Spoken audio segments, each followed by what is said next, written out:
సూర్యాపేట దగ్గరలో ఉన్న చిన్న గ్రామం చింతలూరు. గ్రామం చివర పాత పెళ్లి మండపం ఉంది.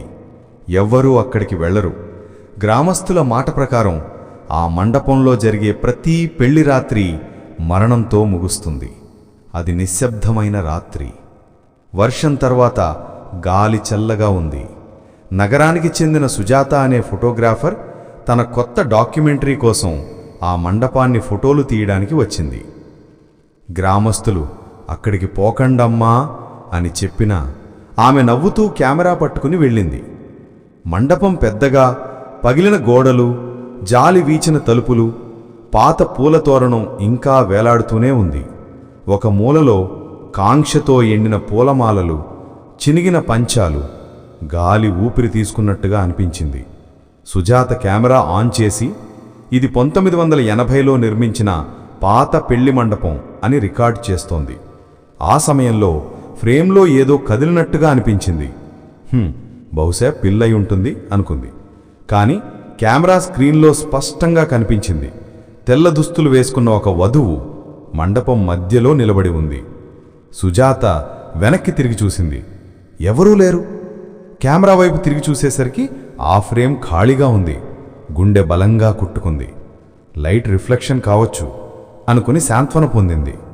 ఆమె మరికొన్ని ఫోటోలు తీస్తూ ఉండగా చెవిలో మెల్లగా ఒక స్వరం వినిపించింది. నా పెళ్లి పూర్తి చేయాలి అని. సుజాత భయంతో వెనక్కి తిరిగింది. అప్పుడు తలుపు తానే మూసుకుంది. గాలి ఒక్కసారిగా ఆగిపోయింది. మండపం లోపల ఉన్న పూలు ఎండిపోతున్నాయి. నేల మీద పడిన పూలరేకులు మంటలుగా మారాయి. మంటల మధ్య నుంచి ఒక వధువు ఆకారం బయటకు వచ్చింది. ముఖం తెల్లగా, కళ్లలో నీరసమైన చీకట్లు. ఆమె చేతిలో తాళ్లతో కట్టిన మంగళసూత్రం ఉంది, రక్తంతో తడిసినట్టు. ఎవరు నా వరుడు అని ఆ ఆత్మ అడిగింది. సుజాత ఒక్కడుగు వెనక్కి వేసి, నేను ఫోటోలు తీయడానికి వచ్చాను అంది. అయితే నువ్వే నా సాక్షి అవుతావు అని ఆ ఆత్మ చెప్పింది.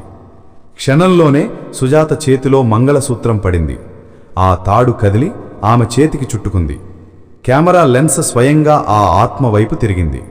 సుజాత కేక వేసింది, నన్ను విడిచిపెట్టు అని. కాని ఆమె స్వరం ఎవ్వరూ వినలేదు.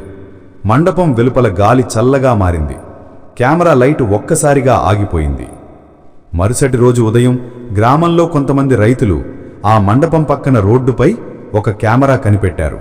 ఆ కెమెరాలో చివరి వీడియో సుజాత చేతిలో మంగళసూత్రం కట్టుకుని ఉన్న దృశ్యం.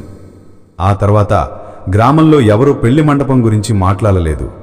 కానీ రాత్రి వేళల్లో అక్కడి పక్కన వెళ్లేవారికి ఒక వధువు స్వరం వినిపిస్తుందని చెబుతారు. నా పెళ్లి పూర్తి కాలేదు, నువ్వే నా సాక్షి అవుతావా అని.